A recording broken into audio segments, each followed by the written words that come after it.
पाकिस्तान के कब्जे वाले कश्मीर को वापस लेने के लिए भारत प्रतिबद्ध है, विचार करने योग्य है। यूएई ने पाकिस्तानियों के लिए वर्क वीजा क्यों रद्द कर दिया? संभव है जल्द ही वह समय भी आ जाए कि पाकिस्तान का नक्शा बदल जाए। यूएन में पाकिस्तान के प्रस्ताव पर आधे से अधिक सदस्यों ने मतदान ही नहीं किया, और कितनी करकरी कराएंगे भाई?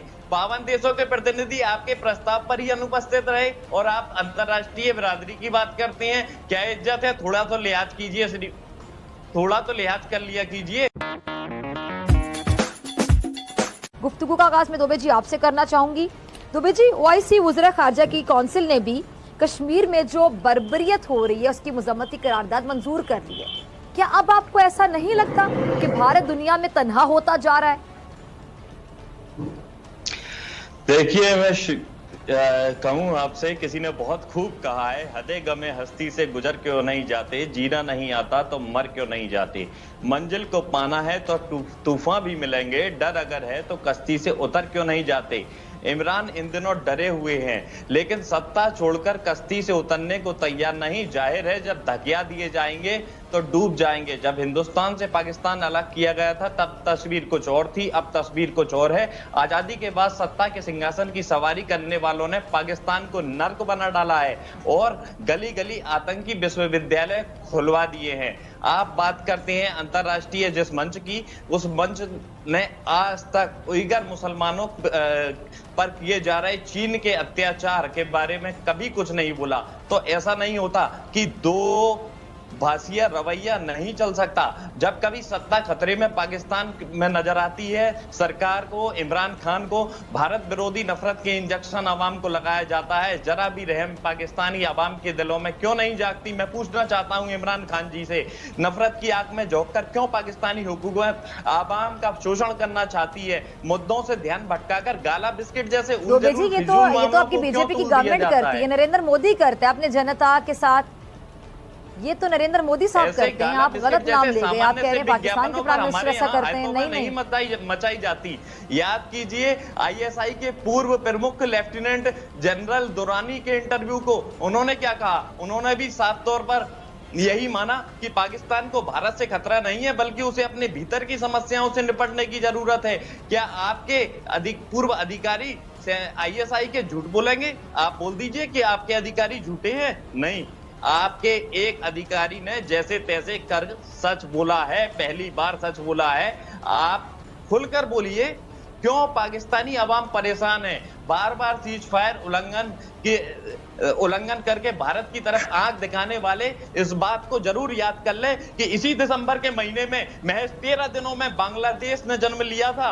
बांग्लादेश आज भी पाकिस्तान के अत्याचार को नहीं भूला है। साथ ही दुनिया के देशों में अपने वजन का अंदाजा आप इसी बात से लगा लें कि यूएन में पाकिस्तान के प्रस्ताव पर आधे से अधिक सदस्यों ने मतदान ही नहीं किया, और कितनी करकरी कराएंगे भाई? 52 देशों के प्रतिनिधि आपके प्रस्ताव पर ही अनुपस्थित रहे और आप अंतरराष्ट्रीय बिरादरी की बात करते हैं। क्या इज्जत है? थोड़ा तो लिहाज कीजिए, थोड़ा तो लिहाज कर लिया कीजिए। ब्रिटेन के बाद क्यों चीन का गुलाम बनने की तैयारी कर रहा है पाकिस्तान? क्यों पाकिस्तानी आवाम को तकलीफ में डालना चाहते हैं? उइगर मुसलमानों के साथ चीन का रवैया क्या है दुनिया जानती है, आप नहीं जानते। उइगर मुसलमानों पर चीन के अत्याचारों को लेकर क्यों चुप्पी साधे हुए हैं? आपके मीडिया भी सवाल पूछ रहा है, जवाब दीजिए। ड्रैगन ने 65% मस्जिदों को ध्वस्त किया, तब आप क्यों चुप्पी साधे रहे? भारतीय सेना अधिकारियों के सऊदी और यूएई दौरे की खबर जैसे ही आप सुनते हैं तो आपके पाकिस्तानी सेना के अधिकारियों के पेट खोलने लग जाते हैं। कहते हैं कि पाकिस्तान आपसे छोटा देश है, छोटा मुल्क समझते हैं आप, रकबे के लिहाज से, आबादी के लिहाज से, जिस तरह भी समझ लें, और फिर साथ आपके हवास पे हर वक्त पाकिस्तान ही सवार रहता है। इतनी साजिशें क्यों करते हैं पाकिस्तान के खिलाफ? पाकिस्तान की तरक्की आपको क्यों हजम नहीं होती, क्यों बर्दाश्त नहीं होती? समस्या ये है आप लोगों की कि आप दुनिया के सामने कर्ज लेने के लिए जब जाते हैं तो कोरोना जैसी महामारी का बहाना बनाते हैं, लेकिन हथियारों की होड़ में आप उसी कर्ज लिए हुए पैसे का इस्तेमाल करते हैं।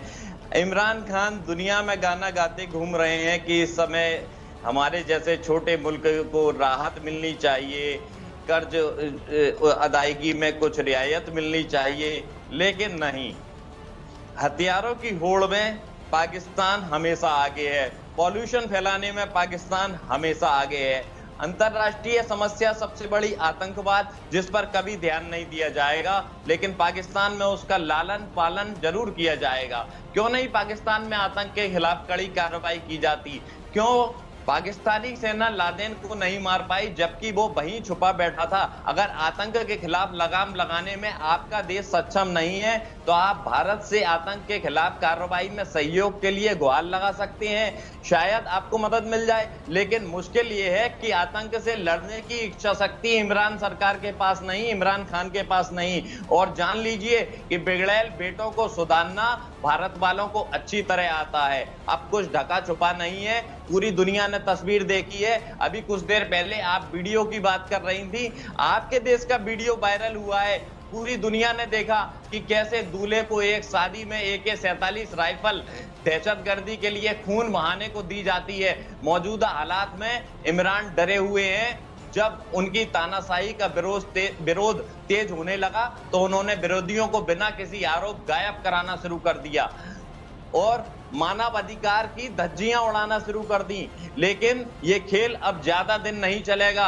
सेना के दबाव से दबे इमरान भी ये अच्छी तरह जानते हैं कि पाकिस्तान के कब्जे वाले कश्मीर को वापस लेने के लिए भारत प्रतिबद्ध है। विचार करने योग्य है, UAE ने पाकिस्तानियों के लिए वर्क वीजा क्यों रद्द कर दिया? संभव है जल्द ही वह समय भी आ जाए कि पाकिस्तान का नक्शा बदल जाए, क्योंकि गिलगिट बाल्टिस्तान में गलत तरीके से हथियारों की नोक पर चुनाव कराने का आवाम ने खुलकर विरोध किया है और यही विरोध की चिंगारी बहुत कुछ तहस नहस कर सकती है। गजब रवैया है साहब, कैसा रवैया है ये?